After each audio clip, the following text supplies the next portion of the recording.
예수님께 뿌리 내린 인생 변화의 시작, 오늘 5번째입니다.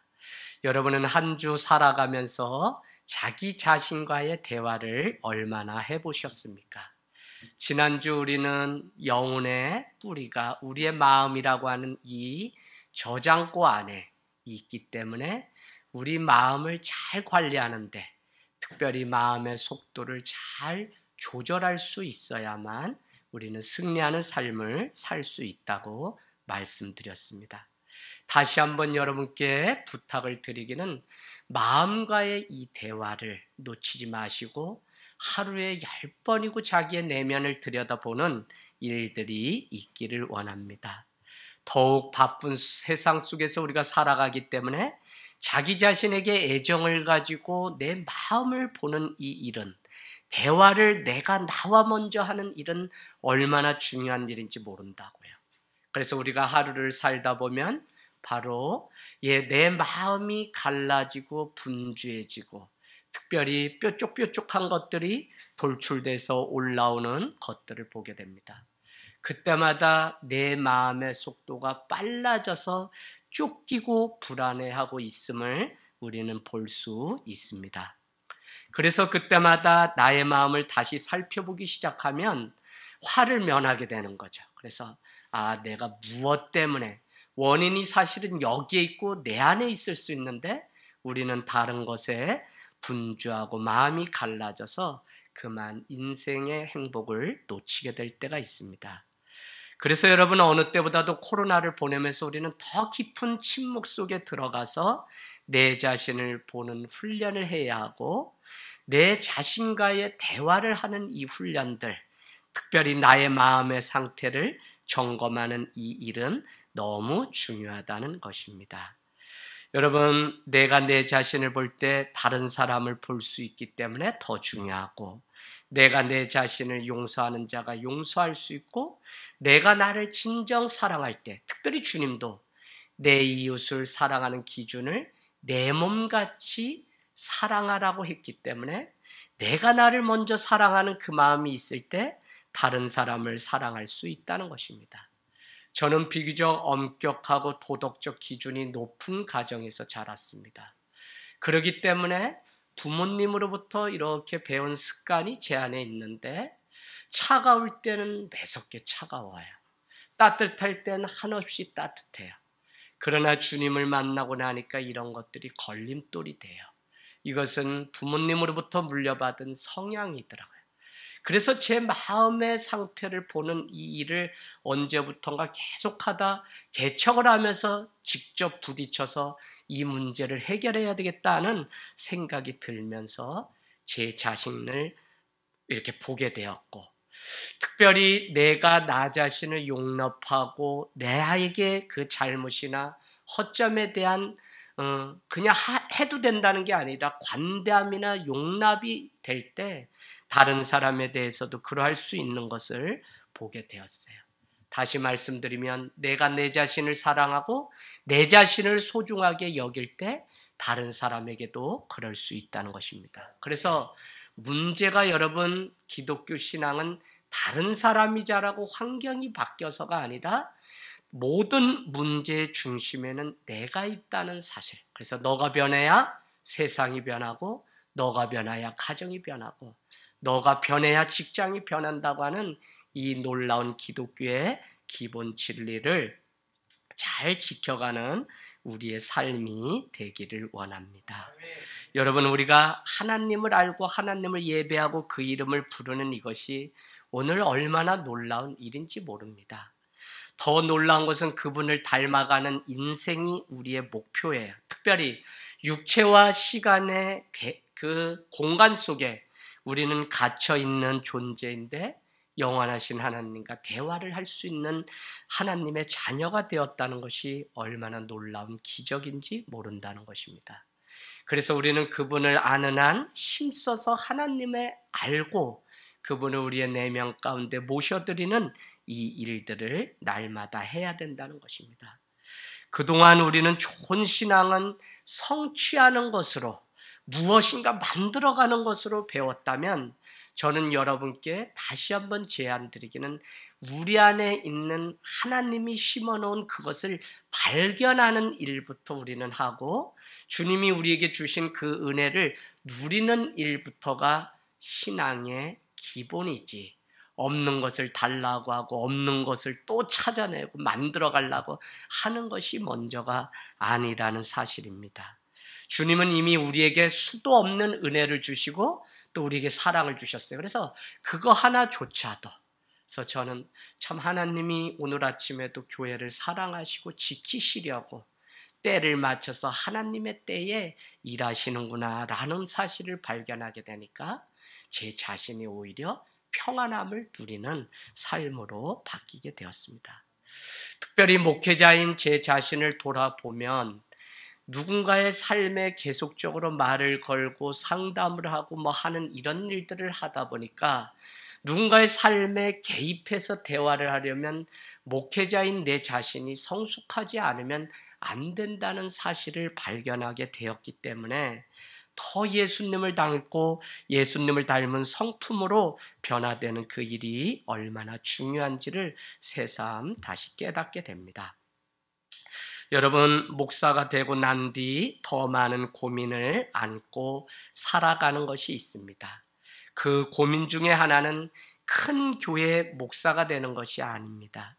가끔 제 이름이 알려져서 저를 찾는 일들이 생길 때면 부담스러울 때가 있습니다. 속빈 강정이 되지 말아야 되는데 마치 그와 같은 일들이 생길까 하는 두려움이 더 있습니다. 그러나 더 큰 고민은 저가 목사이기 이전에 주님을 따르는 성도이며 순종해야 되는 양이라는 것입니다. 여러분과 똑같이 저도 성도이며 주님이 오시는 날까지 나를 쳐서 복종해야 되는 양이라고요. 더 나아가서는 누군가를 가르치기 전에 주님을 닮아가야 되는 제자라고 하는 사실이죠. 그래서 복음을 전하는 그 삶은 다른 데 있는 것이 아니더라고요. 저는 어제 우리 권찰님을 통해서 만난 성도님을 통해서 다 이렇게 권찰님 다시 직장 가시고 이런 이야기를 하신 겁니다. 오랫동안 우리 형님과 제가 알고 지냈지만 교회를 다니면서 이 형님이 얼마나 많이 바뀌었는지 저는 놀랬다는 것입니다. 우리 교회 권찰님의 이야기를 직장 동료, 그것도 오랫동안 지켜보신 한 분의 입술을 통해서 제가 이렇게 듣게 되었을 때, 복음이면 충분하고 복음이면 사람이 바뀌고, 그래서 우리가 세상을 변화시키고 세상 가운데 전하는 복음은 다른 것이 아니라 예수님께 깊이 뿌리 내려서 변화된 내 인생이 복음의 도구가 될 수 있다는 사실입니다. 여러분, 예수님의 제자로 변화되면 말씀하게 안에 거하는 삶을 살게 되고 사랑을 선택하게 되어 있습니다. 어려운 상황 속에서도 어떤 때에도 마지막 결론은 사랑을 선택하면서 그 일들을 결정하게 되는 것이 하나님의 속성은 사랑이기 때문에 그렇습니다. 예수님의 제자는 예수님이 맺으셨던 그 풍성한 열매를 맺는 자야 되고 예수님의 그 온유와 겸손의 성품을 빼앗기지 않기 위해서 몸부림을 쳐야 됩니다. 더구나 경건의 모양으로 만족하지 않고 경건의 능력이 내 속에서 역사하도록 우리는 주님 앞에 깊이 뿌리 내린 인생이 될 때 이 세상을 똑같이 살지만 다른 인생을 살아간다는 것입니다. 여러분, 그런 면에서 영성이라는 것, 신앙생활이라는 것은 철저히 하나님께 관심, 인간에게 초점이 있는 것이 아니라 하나님께 관심. 그래서 내 인생의 뿌리도 누군가에게 인정받고 사람에게 잘하려고 하는 것 이전에 예수님께 깊이 뿌리 내리면 그 은혜로 말미암아 우리는 누군가에게, 내 이웃에게까지 잘하는 신앙으로 변화된다는 것입니다. 그래서 여러분, 지금 이 시간에 예수님의 말씀 안에, 기도 안에, 교제 안에 순종 가운데 내가 살아가고 있는지를 내 마음을 날마다 점검하는 이 일이 너무 중요하다는 것입니다. 저는 왜 이 일이 중요하냐면 우리의 이 내면이라고 하는 마음은 사실 고요하지가 않습니다. 왜냐하면 영과 육의 싸움이 우리의 마음 안에서 지금도 수십 번도 더 일어나기 때문에 그렇습니다. 그래서 고든 맥도날드가 영성가로 유명하고 내면 질서, 영적 성장과 내면 질서라고 하는 책을 한국교회 소개해서 영성을 추구하는 사람들에게 필독서가 되었는데, 그는 말하기를, 맥도날드는, 나는 이 시대의 가장 격렬한 전쟁터를 알고 있는데 그것은 다른 것이 아니라 각 사람의 내면 세계다라고 말을 했습니다.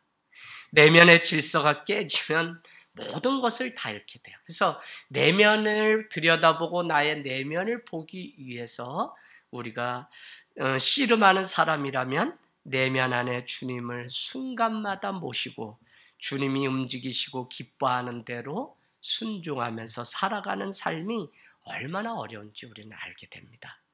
비교적 제 안에 일어나는 마음이 쉽게 가라앉는 이유가 있습니다. 저는 어떤 상황이, 다툼이, 갈등이, 문제가 생기면 그냥 5분도 안 돼서 쉽게 이렇게 가라앉아요. 그럴 수 있는 이유가 신앙생활을 하면서의 그 걸림돌이 외적인 치유가 아니라 내적인 나의 내면의 문제, 그것에 있다는 사실을 알고 계속적으로 이 내면적 치유에 관심을 가지고 지금까지 왔기 때문에 막 먼지가 일어나고 문제가 발생해도 그 가운데서 고요하고 잠잠하게, 마치 타이타닉호가 물에 잠길 때 저 성은 높은 산성이요 하고 찬양을 불렀던 그 마지막 성도들의 모습같이 할 수만 있다면 그렇게 주님의 고요와 평안함을 지켜내고 싶은 마음이 있습니다. 왜냐하면 여러분, 하나님의 활동 주 무대는 다른 곳이 아니라 나의 내면, 이곳에 지성소가 있고 하나님을 예배하고 아련하는, 그래서 우리는 아침에 일어나면 주님과 대화를 하는데 주님이 우리의 내면 속에 있기 때문에 주님 감사합니다라고 기도를 할 수 있는 것입니다. 여러분, 오늘도 여러분 마음 가운데 주님 주시는 기쁨과 평안함이 저는 있기를 원합니다. 다른 무엇보다도 여러분이 마음을 잘 지키는 일들을 하기를 원합니다. 왜냐하면 우리의 마음은 두 가지의 경향이 있습니다. 한번 찾아보세요. 잠언서 4장 23절, 잠언서 4장 23절 한번 찾아보세요. 잠언서 4장 23절.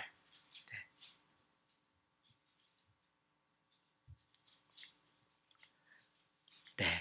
무릇 지킬 만한 것보다 내 마음을 지키라. 생명의 근원이 이에서 남이니라. 아멘, 아멘. 마음의 긍정적인 면을 우리에게 보여준 것이죠. 그런가 하면 에레미야 17장 9절 한번 가보세요. 에레미야 17장 9절. 에레미야 17장 9절. 만물보다 거짓되고 심히 부패한 것은 마음이라. 누가 능히 이를 알리오마는. 다시 읽습니다. 17장 9절. 만물보다 거짓되고 심히 부패한 것은 마음이라. 누가 능히 이를 알리오마는. 이것은 마음의 부정적이고 어두운 면을 이야기한 것입니다. 여러분, 결론적으로 말씀드리면 마음은 어떤 상태냐에 따라서 이와 같이 긍정적이고 부정적인 면이 있기 때문에 우리의 마음은 끊임없이 관리가 필요하고 우리의 마음을 보는 훈련이 계속적으로 있어야 된다는 것이죠.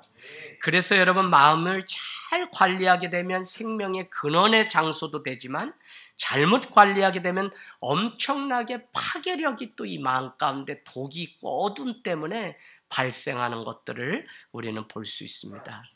예수님의 사역을 우리가 점검해 보면 예수님은 인기를 따라 살지 않으셨어요. 예수님은 그 많은 병 고침과 귀신 내어 쫓임과 많은 영광을 누릴 수 있었음에도 불구하고 인기를 따라가고 사람의 평판을 쫓은 게 아니라 뭐요? 사명을 따라 살았기 때문에 그는 어떤 놀라운 기적이 있으면 있을수록 사람들을 떠나서 산으로 올라서 하나님과의 교통하고 교제하는 침묵의 시간들을 가졌던 것을 우리는 잘 알 수 있습니다. 여러분, 오스왈드 챔버스라고 하는 영성가는 말하기를 성경 안의 인물들은 약할 때 무너지는 것이 아니라 강할 때 무너진다라고 했어요. 은혜가 일어나고 기적이 일어나고 그 안에 놀라운 사건들이 막 일어나고 할 때 이것이 바로 우리를 무너뜨리는 시간이었다는 것입니다. 이 사실을 잘 알기 때문에 예수님은 하나님 앞에 먼저 가서 모든 인기를 물러두고 본인에게 놓인 사명을 감당하기 위해서 주님께 나갔던 것을 우리는 보게 됩니다. 그래서 예수님의 싸움은, 예수님은 누가 싸웠냐? 저 사단과 싸웠냐? 또 아니면 저 사람들과 싸웠냐? 더 깊게는 자기 자신과의 싸움을 늘 유지한 채 승리의 길을 택했습니다. 그래서 오스왈드 챔버스는 세상에서 성공하고 승리한 사람은 다른 것보다도 이미 자기 자신을 정복한 사람이다라고 했어요. 여러분, 자기 자신의 무엇을 정복한 것이죠? 바로 자기 자신의 내면, 마음을 정복한 사람이 세상을 움직이는 승리자가 될 수 있었다는 것입니다. 저는 어제 제가 페이스북을 보다가 좋은 글을 보았습니다. 한 분이 이런 글을 썼어요. 뭐냐고? 복어 이야기를 합니다. 복어는 독이 있는 위험한 생선이지만 사람들이 즐겨 찾는 맛있는 생선이라는 것입니다.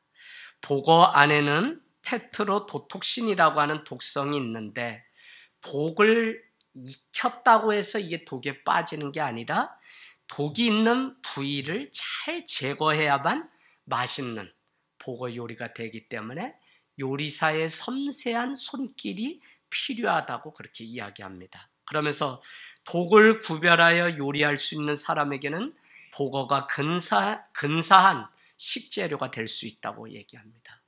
그러면서 더 나아가서 말하기를 복어 안에 독이 있다고 해서 고기를 잡는 어부가 복어를 잡았다고 해서 그것을 밖으로 다시 버리느냐? 그렇지 않다는 거예요. 오히려 그 안에 있는 독을 잘 꺼내서 그것으로 어떻게 해요? 그것으로 더 좋은 요리를 만든다는 것입니다. 그래서 여러분, 우리는 오늘 말씀을 읽으면서 우리 마음 가운데 좀 점검해 보길 원해요. 마치 복어에게 있는 이 독이 우리의 마음 가운데도 가득하면 어둠이 작용하게 되고 그 독을 제거하게 되면 맛난 요리가 된 것처럼 우리 안에 있는 마음의 가시를 제거하게 되면 그 안에 천국이 임하고 평안이 찾아오는 것들을 볼 수 있습니다.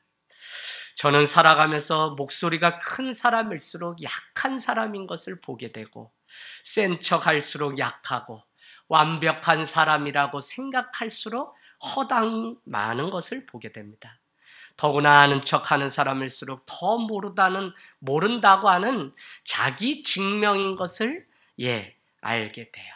그러나 세상 사람들은 이것을 모르기 때문에 아는 척, 하는 척 하면서 살아가고 있는 것입니다. 그러나 여러분, 이와 같이 살아가는 그 삶을 우리가 면밀히 잘 주도적으로 보게 되면 이것은 하나님만을 바라보지 않기 때문에 이렇게 살아가는 증거라고 하는 사실을 여러분이 아셔야 돼요. 내 속에 불안하고 낭망하기 때문에 시편 기자는 오히려 소망을 주께 둔다고 고백했던 것을, 왜 내 속에서 낭망하느냐 불안해하느냐 하지 말라는 거예요. 소망이 주님께 있기 때문에. 여러분, 우리는 살아가면서 지나친 자기 과시, 또 자기 연민, 자기 자랑, 자기 안달, 자기 집착, 자기 인정에 빠져 살게 되면 이것은 예수님께 깊이 뿌리 내리지 않고 살아가는 증거입니다. 그래서 이제는 솔직해야 돼. 이제는 하나님 앞에 내 자신을 세워서 수십 년 믿어왔던 그 방식이 하나님이 원하지 않는 것이라면 2022년 완전히 끊어버리고 여러분의 내면 가운데 하나님으로 채우고 성령님이 일하시도록 맡겨드리는 그러게 되면 여러분이 입술이 달라지고 말이 달라지고 생각과 언어가 달라지는 것들을 여러분, 그렇게 되면 어떻게 돼요? 여러분, 어떤 사람의 인생의 그 승리 뒤에는, 배후에는 그 사람이 하는 말이 있다는 것입니다. 영성에서 너무 중요한 건 말이요. 말이 왜 어디서? 마음에서 나오고 생각에서 나오는 것이 말이기 때문에 말하는 것들을 보면 우리가 알 수 있어요. 그래서 여러분, 우리의 이 마음 관리를 잘해서 독을 제거하는 이 일이 얼마나 중요한지 모른다는 것입니다. 오늘 예수님께 나온 한 여인을 우리는 읽었습니다. 우물가에 사람들의 눈을 피하기 위해서 그는 뜨거운 한낮에 물을 길러 나왔습니다. 그 시간은 덥기 때문에 사람들이 없죠. 그러나 아무도 없는 그곳에 예수님은 계셨다는 것입니다. 오늘 우리 몇 사람이 예배하는 일이지만 이곳에 개척 때 저에게 주셨던 마음대로 사람을 기다리는 저에게 주님은 너 지금 누구 기다리고 누구 찾고 있느냐? 바로 성령이신 내가 이 예배 가운데 와 있느니라 라고 하는 음성을 듣고 한 사람이 있든 100명이 있든 몇 사람이 있든 저는 주님 앞에 제가 예배하는 것이 중요하고 말씀에 붙들려 사는 것이 더 중요하다는 마음으로 살아가고 있습니다. 여러분, 오늘 아무도 없는 뜨거운 태양이 내리쬐는 그곳에 예수님이 찾아오셨다는 것입니다. 그러고는 오늘 요한복음 4장 14절과 같이 예수님은 말씀하십니다. 내가 주는 물을 먹는 자는 영원히 목마르지 아니하리니 나의 주는 물은 그 속에서 영생하도록 솟아나는 샘물이 되리라. 다시 읽습니다. 내가 주는 물을 먹는 자는 영원히 목마르지 아니하리니 나의 주는 물은 그 속에서 영생하도록 솟아나는 샘물이 되리라. 저는 이 말씀 때문에 한 주를 계속 고민했어요. 교회가 부흥되고 한국 교회가 건강해지는 비결이 이 말씀 안에 있는 것을 발견했습니다. 설교가 무엇일까요? 설교는 주님이 주시는 그 물을 먹이는 것이 설교자의 사명입니다. 그런데 언제부턴가 조국 강단에는 자기가 전하고 싶고 교회가 성장이라는 그 맹목하에 건물을 짓고 뭐를 하기 위한 수단으로 말씀을 도구화. 여러분, 이단들에게는 말씀이 없다고 제가 늘 가르쳐 줍니다. 그런 말씀이 있다 그래요. 그런데 제가 재차 우리는 말씀이 있지만 너희는 너희의 교리를 위하여 말씀을 이용하기 때문에 말씀이 없다. 말씀이 없으면 어떤 신흥 종교도 다 문 닫을 때가 가까이 오나니 벌써 왔다고 제가 이야기를 합니다. 여러분, 말씀은 다른 게 아니라 주님이 주시는 물을 줘야 돼. 그래야지만 영원히 목마르지 않는데 우리는 먹고도 목이 마르고 먹고도 설사를 하는 일들이. 그래서 찬송가에도 나오지만 외치는 자는 많지만 생명수가 마른 시대에 살아가고 있기 때문에 설교자로서의 무한한 책임을 제가 느끼게 되었습니다. 그런가 하면 여러분, 아무 물이나 먹지 말고 주님이 주시는 물을 먹기 위해서 성도들은 준비하고 기도하고 말씀을 전하는 목회자들을 위해서 기도해야 됩니다. 그 물만이 영생하도록 솟아나는 샘물이기 때문에 우리는 그 물을 먹지 않으면 금세 목이 말라서 죽어요. 그러니까 세상에 엄한 것 먹다가 설사하고 세상에 엄한 것 쫓아가다가 우리는 다 끊어지는 것들을 보게 돼요. 생명이 여러분 이어지면 계속 이어져야 되는데 다른 것을 추구하다가 생명이 다 끊어져서 마음에 가득한 독이 입술로 나오는 것들을 우리는 얼마나 많이 경험하면서 살아가고 있냐고요. 그런데 오늘 그 속이 나옵니다. 그 속, 다시 읽겠습니다.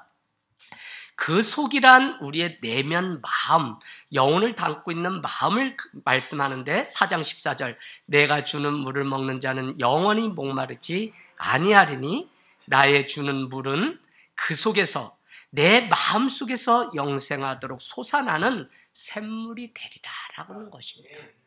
여러분, 내 마음 속에 내 내면 속에 솟아나는 이 샘물 시원합니다. 이것을 먹으면 갈증이 없습니다. 그래서 주님은 말씀을 통해서 우리에게 뭐라고 말씀하시냐면 하나님은 우리의 마음에 보화를 감춰두었다. 흑암 가운데 재물을 두었다 그러죠.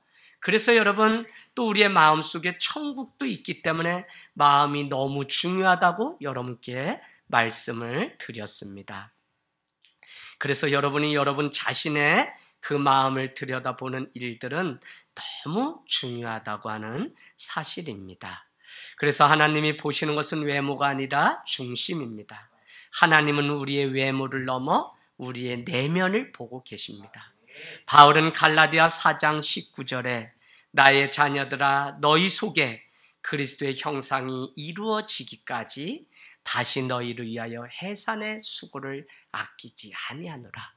다시 읽습니다. 여러분 갈라디아서 4장 19절 나의 자녀들아 너희 속에 뭐죠? 너희의 내면 마음 속에 그리스도의 형상이 이루어지기까지 나는 해산의 수고를 아끼지 않고 달려가고 교회나 우리 리더들은 우리는 무엇을 세상 가운데 해야 되냐? 그 사람이 하나님의 형상을 회복할 때까지 우리는 달려가야 돼요. 어디에? 그 내면 가운데. 그래서 여러분 세교 사랑 나눔 신청하십시오. 처음 하면 하나님의 형상이 무엇인지 배우게 됩니다.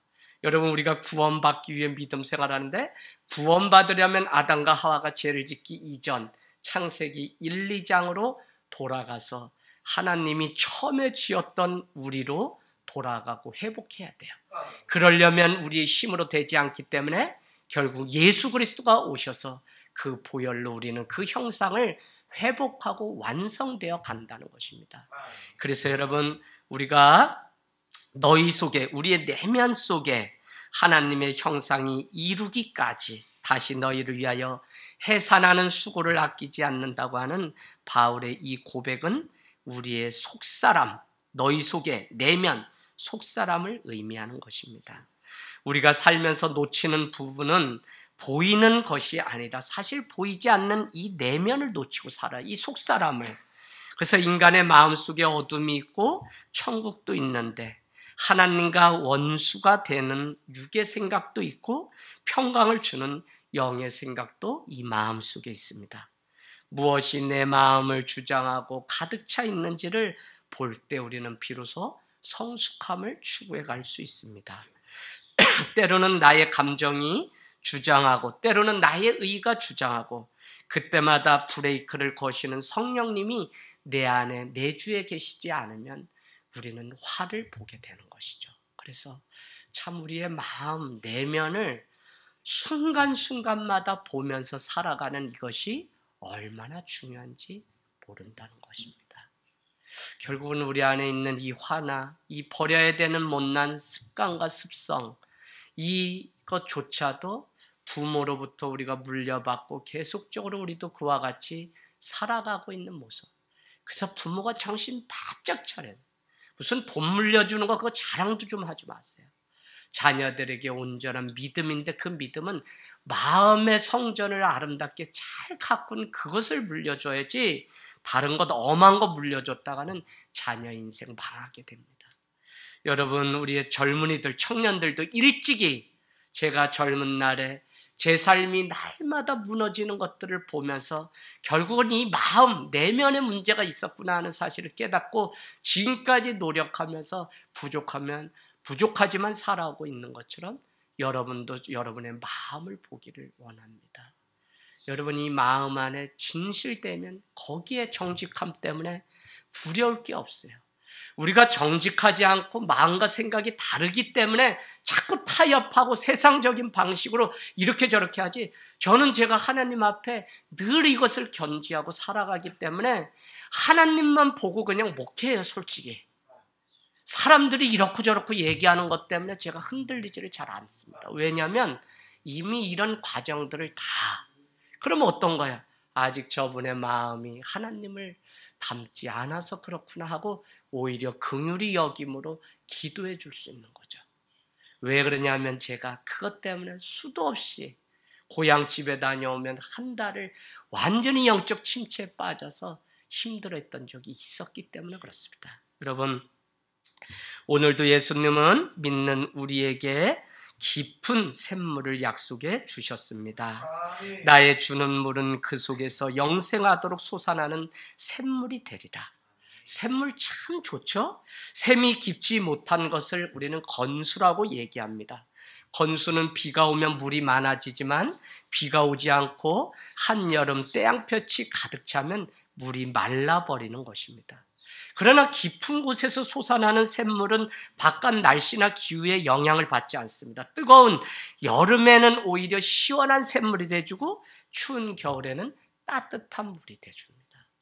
그래서 저는 우리의 속사람이 무엇으로 채워지느냐에 따라서 누군가를 시원하게도 해주고 따뜻하게도 해주는 샘물과 같은 사람.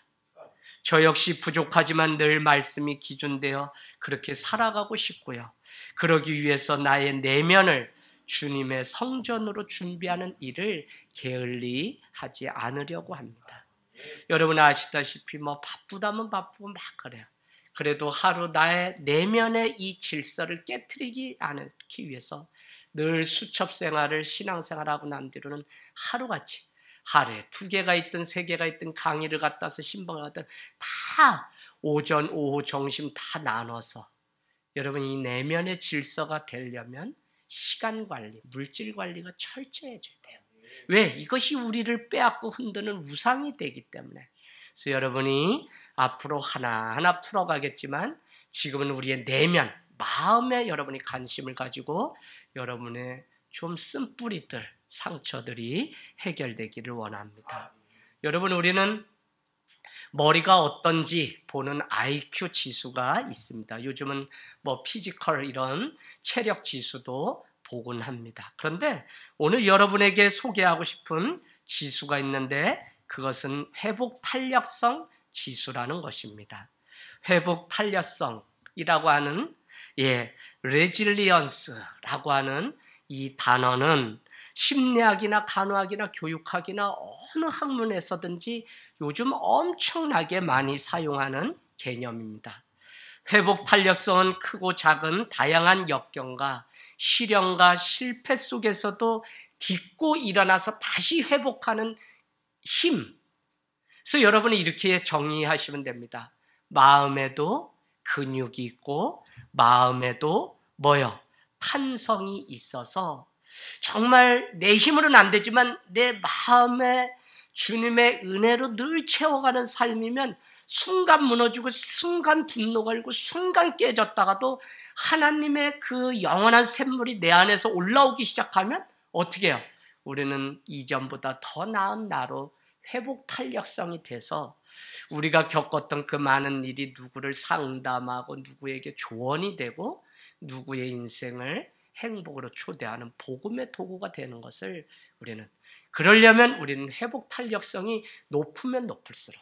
그래서 여러분 이 육체에만 근육이 있는 것이 아니라 마음에도 근육이 있어서 마음이 단단하게 근육이 생기게 되면 상황과 많은 일들 속에서도 주님이 주신 그 평강을 놓치지 않고 주님이 주신 구원의 그 항해를 계속해서 갈 수 있다는 것입니다. 여러분 정말 좋은 믿음은 상황에 따라서 무너지는 것이 아니라 날마다 우리 속에 역사하시는 주님으로 인해서 회복을 경험하는 이 탄력성이 높은 것입니다. 마음속에 일어나는 먼지가 잘 가라앉지 않고 있다면 우리는 우리 자신을 잘 들여다봐야 돼요.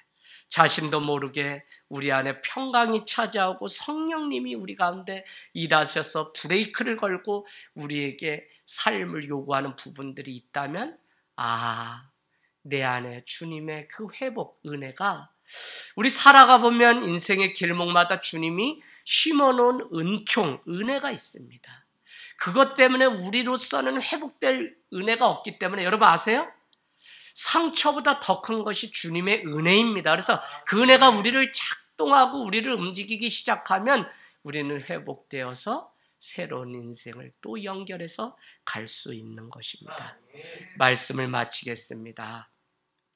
여러분의 삶을 이 한 주 동안 예수님께 깊이 뿌리를 내리십시오. 그 말은 다른 말로 예수님의 말씀 위에 깊이 뿌리를 내리라는 것입니다. 말씀을 길가에 던지고 돌밭에 뿌리고 가시덤불에 하면 정말 자라나는 기운을 가시덤불은 다 막아서 자라지 못하고 길가에 뿌려주면 새가 와서 다 먹어버리고, 그것을 마태복음에 이렇게 해놨습니다. 해악자가 와서 빼앗아 간다고.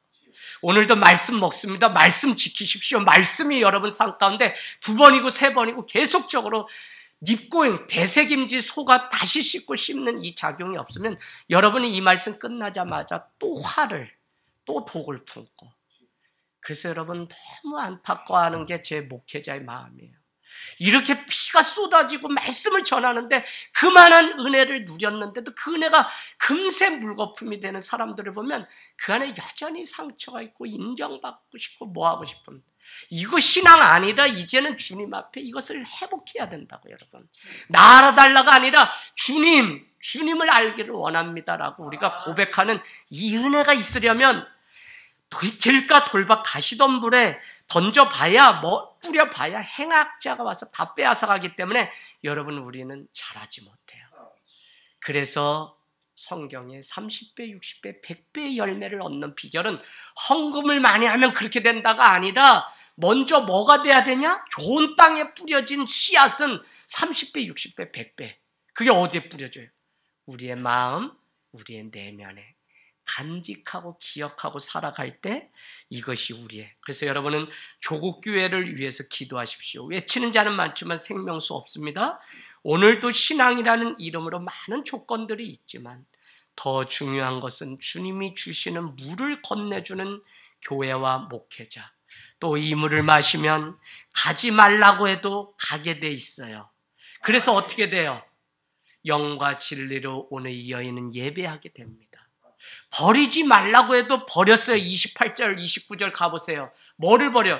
물 항아리를 버려두고 마을로 들어가서 내가 메시아를 만났다고 선포하는 일들이. 설교는 설득 아니에요. 선포입니다, 여러분. 내가 은혜 받은 거 선포하는 거예요. 동의도 아니에요. 인정도 아니에요. 하나님의 말씀이기 때문에 여기에 간직하고 이 말씀이 좋은 땅에 떨어져서 이 말씀이 작동하면 내 인생이 30배, 60배, 100배의 열매를 거둔다고 성경 분명히 약속했습니다. 그래서 이 마음에 어떠한지를 우리는 29절 가보십시오. 내가 먼저 그 영원한 샘물을 먹었기 때문에 29절 전도 뭐 어려워요? 와서 보라, 이 말만 하면 우린 되는 것입니다. 그래서 여러분, 우리 마음 가운데 생명수를 담고 사는 일이 중요하고 누군가에게 빼앗기지 마시고 영원히 목마르지 아니한 생명수를 맛보십시오. 마음 관리란 그냥 마음만 보라는 것이 아니라 먼저 우리 안에 있는 육체의 일을 버리고 그 텅 빈 충만 안에 성령님 주의 말씀을 채워 넣으면 그 인생이 승리하는 인생이 될 줄로 믿습니다. 아멘.